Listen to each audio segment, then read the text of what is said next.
Disney Princess Aurora's Royal Wedding.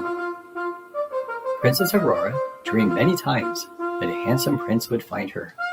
She wished to live in a world with good fairies, true friends, and not a single evil fairy. Maleficent and her spell were long gone, and Aurora was a sleeping beauty no more. But this peaceful vision wasn't a dream at all. It was real. Even though their royal parents had decided years earlier that Phillip and Aurora would marry, the young couple had fallen in love not as a prince and princess. He was just a boy in the forest, and she was a girl from the glen. It was important to Phillip to ask for Aurora's hand in marriage himself. She, of course, said yes. Word of the royal wedding spread far and wide. It was the biggest announcement since Aurora's homecoming. With the wedding celebration only a day away, the kingdom set off to prepare. Prince Phillip made sure Samson had a bath by promising him an extra bucket of oats and a few carrots. Even King Hubert and King Stephen found a job to do, tasting treats. "Everything seems well in hand, Your Majesty," said Flora. The Queen smiled.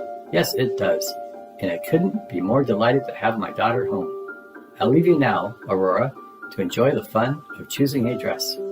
"Thank you, Mother," said Aurora, but she was feeling nervous. She had yet to make any royal decisions. As the Queen exited, the dressmakers burst in. "These dresses are also lavish," said Aurora. "They'll barely fit in the closet." "If I may, Princess," said one of the dressmakers, "we'll only need to remove your old clothes to make room."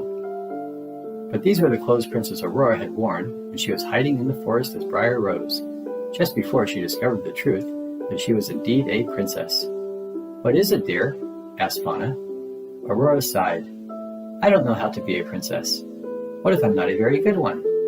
"Nonsense," said Merryweather. "Why, you'll make the finest princess this kingdom has ever seen." Still, Aurora wasn't so sure. When Prince Phillip came by later, he had a splendid idea. Would he like to go for a walk to get away from the wedding planning for a bit? "Oh, that would be wonderful," said Aurora. On their walk, Aurora confessed her concern to Phillip. "I'm not sure I know how to act like a princess. I can't even choose a dress. The gowns the dressmakers brought aren't what I imagined." Phillip looked at her with love. "My dear, you'll be a wonderful princess. But if you're worried, I think I may know someone who can help." Back at the palace, Flora had a plan. "Let's use our wands." "Magic won't help," said Fauna. "We don't know how to be a princess." "Even if we did," Merryweather grumbled, "Aurora has to feel princessy on the inside." Flora paused. "We should ask the Queen." The good fairies searched the castle. Soon enough, they found the Queen, but Prince Phillip was already with her. "You see, Your Majesty," he was saying, "I think she would appreciate some help, some reassurance from you, her mother." The fairies smiled. Phillip was indeed a perfect husband for their Briar Rose. All together, they led the Queen to Aurora. "Dear Aurora, I understand that you are worried, but being a princess isn't about what you do. Rather, it's about who you are. A princess is honest, compassionate, intelligent, and kind, and there is no doubt you are all of these things." "Oh, thank you, Mother," Aurora said. Then she stopped. "I just had an idea about a wedding dress. Would it be possible to wear yours?" The Queen smiled. "I married your father in a simple but beautiful gown. I think it will fit you perfectly." On the day of the royal wedding, it seemed the entire kingdom was celebrating. While the handsome Prince Phillip waited at the altar, King Stephen walked Aurora down the aisle. She looked every bit a princess in her mother's dress, and she was starting to feel like one too. "Do you, Prince Phillip, take Princess Aurora as your wife?" "I do." "Do you, Princess Aurora, take Prince Phillip as your husband?" "I do."